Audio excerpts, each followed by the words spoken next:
Immunity दी है। मान्यवर, representation of the people act 1950 में ही ईसीआई के अधिकारियों को जो इम्यूनिटी प्राप्त है उससे जरा भी बढ़ोतरी नहीं करी। हमने सिर्फ रिप्रेजेंटेशन ऑफ 1951 के एक्ट को पुनरावृत्ति की है। मान्यवर, आरपीए एक्ट की धारा 32 और आरपीए एक्ट 51 के सुधार की धारा 146C कहती है कि चुनाव आयोग के कोई भी अधिकारी जिसमें इलेक्शन कमिश्नर आ जाते हैं, इस पर कोई मुकदमा चुनाव प्रक्रिया के लिए नहीं चल सकता। ये प्रावधान है मान्यवर, और वो प्रावधान को 23 के कानून में इसको भी हमने संरेखित किया है मान्यवर। इतने सारे वकीलों को राज्यसभा दे रखी है, भगवान जाने क्या करते हैं सर, अपने नेता को ब्रीफ भी नहीं करते मान्यवर। मान्यवर, ये वाक्य आप निकाल सकते हैं, ये वाक्य निकाल सकते हैं मान्यवर। अच्छा सुझाव दिया आपको।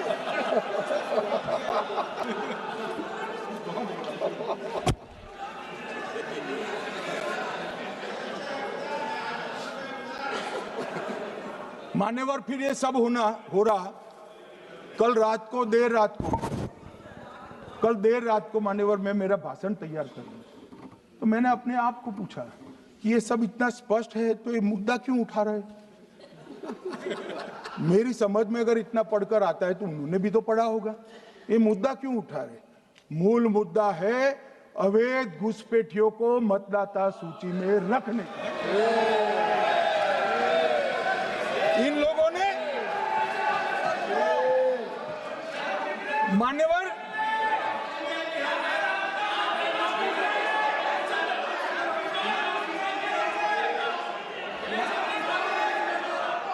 माननीय सदस्य, आपका भाषण भी सबने शांति से पूर्ण सुना है। आप भी सुनने की सामर्थ्य रखो।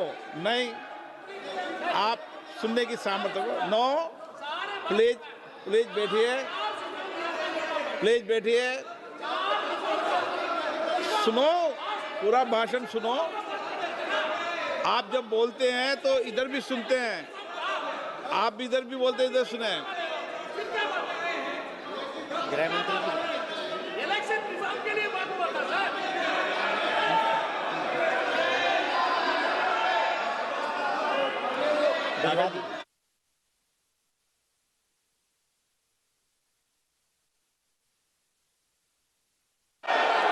माननीय सदस्य, आप जब बोलते हैं तो इधर भी सुनते हैं, पूरे सुनने की क्षमता रखो। सर, ये लोग डर गए हैं, जवाब नहीं सुन सकते हैं। इतना दिनों से देश के सामने में झूठ फैला करके इन्होंने गुमराह करके चर्चा मंगा। आज गृह मंत्री जी एक बात का जवाब दे रहे हैं, ये भाग गए, डर गए, सुन भी नहीं सकते ये। अगर ये सुन नहीं सकते हैं, इतना दिनों से संसद के समय बर्बाद क्यों किया? अगर सच्चाई नहीं सुन सकते तो इतना दिनों तक सरकार पर संसद के समय लोगों को भ्रम फैला करके क्यों समय बर्बाद किया? ये दिखा रहे। हमको मालूम था ये भागने वाले हैं। सच्चाई को सुनना चाहिए, सच्चाई को सुनना चाहिए। और जब सच्चाई सामने में आया तो डर गए, सुनने का कैपेसिटी तक नहीं है और इतना गुमराह किया। पिछले सेशन का पार्लियामेंट सेशन इन्होंने तबाही किया, मॉनसून सेशन को भी इन्होंने बर्बाद किया इसी मुद्दे पर, और ये हमारे शीतकालीन समय को भी इन्होंने 2 दिन बर्बाद किया। आज बारीकी से जब बता रहे थे ये लोग भाग गए, ये तो ठीक नहीं है।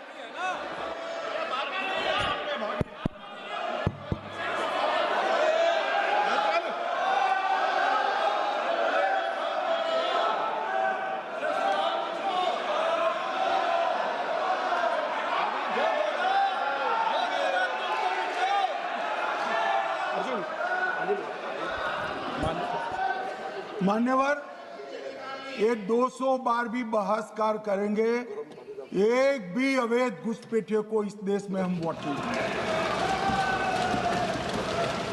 ये हमारे एनडीए का पॉलिसी है मान्यवर। डिटेक्ट मतलब ढूंढो, डिलीट करो, मतदाता सूची में नाम काटो और उनको डिपोर्ट करो। हम संवैधानिक प्रक्रिया कर कर डिटेक्ट, डिलीट और डिपोर्ट ये पूरा करेंगे। ये क्यों सदन छोड़कर भाग गए? मैं इनके सामने तो कोई बात भी नहीं कर रहा था, ना कांग्रेस पार्टी के सामने बात कर रहा था। मैं तो बात कर रहा था घुसपैठियों को देश के बाहर निकालने की। अब ये तो देखिए साहब, अगर मैंने इतने सारे आरोप करे श्री जवाहरलाल नेहरू पर, इंदिरा गांधी पर, इनके पिताजी पर, सोनिया जी पर, तब भागते तो लाजिम था। ये घुसपैठियों को लिए भाग गए क्योंकि उनकी हमारी पॉलिसी है डिटेक्ट, डिलीट और डिपोर्ट। उनकी पॉलिसी है नॉर्मलाइज कर दो घुसपैठ को, उसके बाद में मान्यता प्रदान कर दो और चुनाव में मतदाता सूची में डालकर फॉर्मलाइज कर दो। मगर साहब ये लंबे समय तक नहीं चलना। मैं मेरे मन से मानता हूँ, मेरे पार्टी के सिद्धांत तो है ही, मगर मैं मानता हूँ कि जनसांख्यिकी में इतना बड़ा परिवर्तन देश के लिए बहुत बड़ा खतरा है। यह देश एक बार जनसांख्यिकी के आधार पर बढ़ चुका है और हम नहीं चाहते कि आने वाली पीढ़ी ये देश के भी बंटवारे दिखे। इसलिए ये बहुत जरूरी है कि इस देश से घुसपैठ को रोकना पड़ेगा। मान्यवर, ये कहते हैं कि घुसपैठ हो रही है, भारत सरकार की जिम्मेदारी नहीं है। मान्यवर, मैं आज बताना चाहता हूं, घुसपैठ हो रही है भारत बांग्लादेश की सीमा से। वहां पर कुल 2216 किलोमीटर बॉर्डर है, इसमें से 1653 किलोमीटर बॉर्डर बन चुकी है।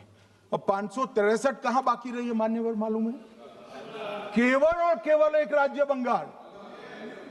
आसाम का पूरा हो गया, मेघालय का पूरा हो गया, त्रिपुरा का पूरा हो गया, जम्मू कश्मीर का पूरा हो गया, पंजाब का पूरा हो गया, राजस्थान का पूरा हो गया, गुजरात का पूरा हो गया, खाली बंगाल का बाकी रखा है। और मैं आज कहना चाहता हूं टीएमसी के लोगों को भी, ये राहुल जी के साथ में रहकर घुसपैठिया बचाओ यात्रा बिहार में निकली, साफ हो गए। आप भी घुसपैठियों को बचाओगे तो वहां भारतीय जनता पार्टी का विजय तय।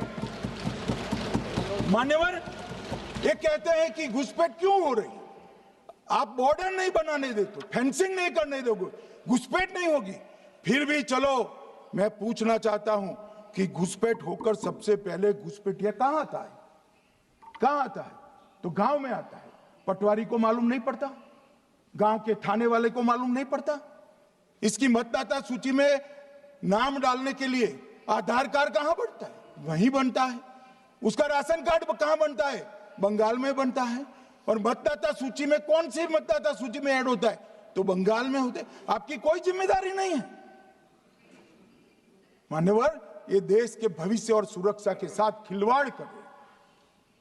कभी कभार चुनाव तो जीत जाओगे घुसपैठियों के आधार पर, परंतु इस देश की सुरक्षा को आप ताक पर रखो।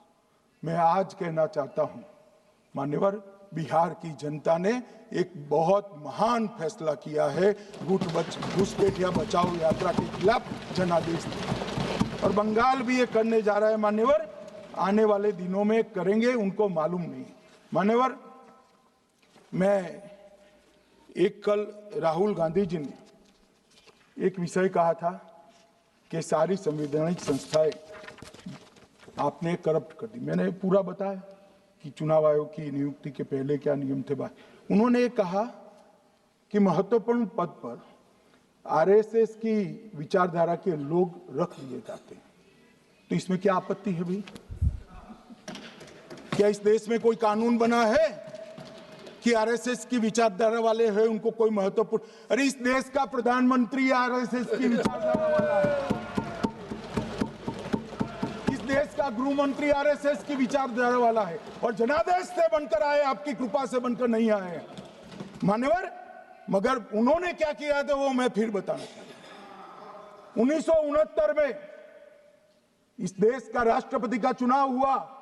1969 में इंदिरा जी अपनी पार्टी के अंदर ही संघर्ष करती थी। पार्लियामेंट्री बोर्ड ने राष्ट्रपति के चुनाव के प्रतिनिधि के रूप में कांग्रेस पार्टी का अधिकृत उम्मीदवार बनाया श्री संजीव रेड्डी को, और इंदिरा जी ने प्रधानमंत्री रहते हुए अपने पार्टी के मैंडेट को ही डिफाई कर कहा कि राष्ट्रपति का चुनाव में वोटिंग अंतर आत्मा की आवाज से करनी चाहिए, और उन्होंने श्री वीवी गिरी को प्रत्याशी बनाया मान्यवर। और फिर हुआ क्या? अल्पमत में थी वो। संजीव रेड्डी जी के वोट ज्यादा थे। जीतने के लिए उन्होंने कम्युनिस्टों से समाधान किया और इस देश की सारे संस्थान पर, शिक्षा संस्थान पर, महत्वपूर्ण संवैधानिक पद पर कम्युनिस्टों को बिठाने का काम ये इंदिरा गांधी जी ने, और वहीं से इस देश के विमर्श को बदलने का काम किया है, वहीं से किया है। वामपंथी विचारधारा